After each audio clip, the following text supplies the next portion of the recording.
Agora, queria fazer uma pergunta um pouco mais testemunhal, vamos dizer assim. Qual foi uma experiência com a presença de Deus que marcou vocês?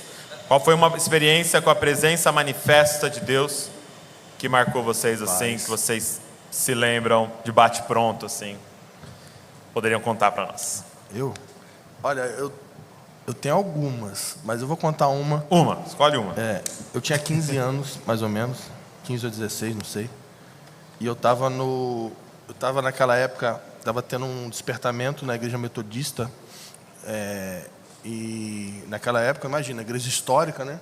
O Espírito caindo, as pessoas sendo batizadas e caindo no chão e orando em línguas. E eu estava naquela vibe, buscando o poder de Deus. E eu estava com 15 ou 16 anos, eu estava de madrugada na sala da minha casa. E eu botei uma fita VHS. Para quem não sabe, é igual o Netflix. Mas era um negócio que você tinha que botar no... Tem um negócio chamado videocassete. Uau. Que tinha... Põe na tela aqui. Duas cabeças. Não fala cabeça, que ninguém vai entender. Parece coisa de apocalipse, né? Então, cabeçote. Era uma fita VHS Cabeçote. de um culto da Comunidade da Graça. O Ademar de Campos estava ministrando. E aí eu botei, estava de madrugada na minha sala, e eu estava lá, e eu comecei a ver, ele começou a cantar aquela música, eu não vou cantar aqui porque é feio, mas Glória pertence a ti. A música é bonita, é você eu cantando cantando. Glória, a gente que não escuta bem. Você canta bem, nós que não escutamos. Glória pertence a ti, honra pertence a ti, os povos te louvam. E ele começou a cantar, cara, literalmente, eu não sei explicar como, eu estava na sala, o cara conseguiu, Ademar de Campos, comunicar a presença que estava nele, passou da TV, encheu a minha sala e me esmagou no chão, e eu comecei a orar em línguas com 16 anos de idade. Eu fui cheio do Espírito Santo e fiquei lá de madrugada, e ninguém botou a mão na minha cabeça, ninguém orou por mim. Eu simplesmente botei um vídeo de um homem ungido que carregava a presença de Deus, e o som que ele liberou na TV provocou a sala, e Deus esmagou aquele lugar com a presença de Deus. Muito bom. Uau. Foi muito forte.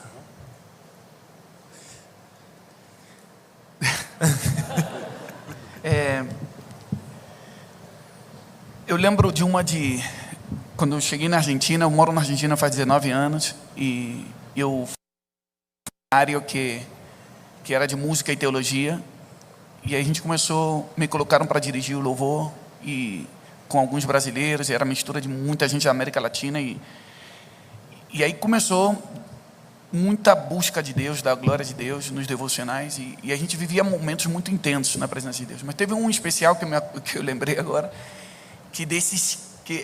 essa sensação de ser esmagado, eu acho que é uma boa expressão para entender o peso, quando o peso da glória entra, que parece que falta o ar, e que se tem mais pecado que confessar, eu vou morrer. E dava essa sensação no ambiente, e estávamos com muitos instrumentos, e eu era tanta consciência da presença de Deus, eu pedi para todo mundo parar de tocar, e de repente dava para escutar como se fosse um pad, né? E começou o violino tocar, e eu falei, puxa, eu pedi para... E aí, né, eu como dirigente de louvor fazia assim. Vamos só deixar a presença de Deus. Quando eu olhei, não tinha ninguém tocando, tá todo mundo no chão. E eu pensei que era só eu que estava escutando. Todo mundo está escutando. Meu Deus. É difícil contar experiências pessoais, sim, porque isso aí acredite quem quiser. Mas a gente viveu coisas assim que a gente dava para perceber que era uma junção dos céus e a terra, e que de repente não sabia se era a gente que estava adorando, eram os anjos conosco, mas não dava para ninguém roubar a atenção. Cena. Ninguém pode roubar a glória de Deus, porque só Ele podia produzir isso. Então eu lembro de outros casos também, que momentos como esses também, quando a gente começou a exportar isso para a América Latina, a gente estava em Honduras, por exemplo, e começavam a aparecer pedras preciosas nas mãos das pessoas. Pedra física, né? E eu lembro que eu guardei algumas dessas, eu nunca mostrei isso para ninguém, e eu nem falo muito disso em público, porque naquele momento eu falei, pronto, começou um avivamento, e vamos colocar isso no YouTube. para mostrar, para dar mais glória para Deus. E eu escutei a voz do Espírito Santo que me falou muito forte, que na Nova Jerusalém mostra o chão é de ouro e pedras preciosas. Quando a gente começa a ter a aparição de pedras preciosas, chuva de ouro, óleo, todas essas coisas, é como a glória de Deus vai se aproximando. E aí eu escutei o Espírito Santo falando comigo: se você vai se surpreender só pelo o pó do chão, Só com asfalto? eu nem me aproximo. Não, sério, a gente faz avivamento. É isso aí, cara. Uau, tá pó de ouro, mas é só areia. Caraca, velho. E a gente cria todo um avivamento de algo. Falei, poxa, eu estava me aproximando, mas já que vocês estão felizes com pó, fica com pó só. E sinceramente, eu senti peso da glória de Deus em guardar, que eu quero a Ele, eu não quero a pedra, eu não quero o mar de ouro, eu não quero o mar de cristal, eu não quero os anjos ao redor, eu quero aquele que está sentado no trono e o Cordeiro. Pode pedir música. Pode pedir a música. A música, se você quiser cantar, pode pedir. Sei lá, não, fica quieto pensando. Não, mas o que eu estou falando é sincero. Eu sei. É real. Não, dá para ver. Nós acreditamos em você. Eu acho que uma bem interessante para os jovens. Eu trabalhava, era um tipo de emprego que acho que hoje em dia não tem muito, mas é tipo guardador de carro, só que mais chique, assim. Quem teve coragem de fazer isso? É que eles não sabiam quem eu era. Eu não era manobrista, não. É que na época não tinha aquelas cancelas que sobe automático.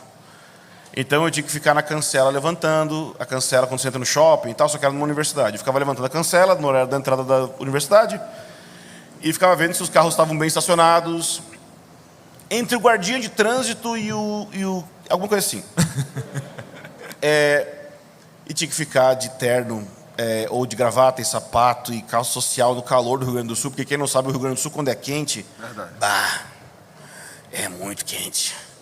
E asfalto, e não era com ouro nem nada, o asfalto era asfalto normal mesmo. Daquele que o sapato derrete, e sapato no asfalto, né? E aí, eu lembro que aquele dia os carros entraram, fim da tarde, os carros entraram para aula na universidade, e eu fiquei num ponto específico da universidade, que eu tive que ficar lá cuidando para ver os carros e tal. Como não ia acontecer nada por 2 horas, como todo dia, eu pensei: Deus, eu vou adorar um pouco aqui, eu quero ministrar ao Senhor aqui no meu trabalho. E eu comecei a cantar uma música, tipo um refrãozinho espontâneo. E aí, mas como é que surgiu esse refrão? Eu me questionei. Eu pensei: Deus, porque era na época que o David Keelan tinha saído aquele som da Chuva 1, né? E aí tinha aquela eu só quero te amar. E aí tinha uma parte que quero tocar teu coração. Aí no início eu pensava: tocar o coração? Como é que é isso, tocar o coração? Depois que eu entendi que não era isso, né? Era: eu quero te emocionar. Aí eu fiquei pensando: é sério essa música mesmo, gente? Vai emocionar Deus? Aí eu fiquei me perguntando naquele dia: Deus, eu posso te emocionar? Eu posso te comover? E no meu coração eu senti uma testificação como se o Senhor estivesse dizendo sim. Então eu comecei a cantar, tipo: quero tocar o seu coração, quero tocar o seu coração. E assim, começou a chover na hora, né? Eu comecei, assim, aquela coisa de ficar emocionado, né? Então eu estava chorando, e no que caiu assim, a primeira lágrima, começou a chover. E aí, eu deveria ter ido me proteger, mas a chuva estava tão boa, e eu falei: Deus, essa chuva está tão boa, estou todo molhado, eu deveria estar me protegendo. E o Senhor falou: se você pode chorar me adorando, eu não posso chorar recebendo sua adoração? Aí na hora que eu ouvi isso, uma pessoa física mesmo, assim, quer dizer, um ser, sei lá, alguém, eu sei que é Jesus, colocou a mão no meu ombro assim, velho, Eu falei, eu falei, já deu errado. O que eu pensei? Chutei um cabo desencapado do céu, fiz alguma coisa errada. O que aconteceu na hora? Na hora que encostou a mão no meu ombro, deu um raio no céu, e toda a universidade e a cidade, porque era bem na ponta da cidade, né? Eu estava aqui num lugar, então tem os postes da universidade, né, de luz. Todos os postes para frente e para as cidades para frente ficaram ligados, e todos os postes para trás, as cidades para trás desligou, por causa do raio. Foi uma explosão tão grande no céu, e eu caí no chão, acabou, já era, eu morri, o que eu fui fazer, cara? Para com esse negócio de tocar. Eu me joguei no chão tremendo assim, morri. Aí passou assim um tempo, aí eu levantei, tudo apagado, assim. Quem conhece o Rio Grande do Sul, era tipo assim, de São Leopoldo a Gramado estava apagado. Vários quilômetros. E assim, aí eu levantei, não tinha morrido. Eu pensei, caraca, no meu trabalho, não... Porque na época é aquela coisa, eu quero ir na conferência, eu quero ir... No meu trabalho esse negócio aconteceu. Aí eu comecei a gostar de trabalhar. Porque acontecia essas coisas no trabalho. Né? Aí foi isso aí. Foi isso aí. Meu Deus. Cara, essas histórias, esses testemunhos, eles são combustível pra gente.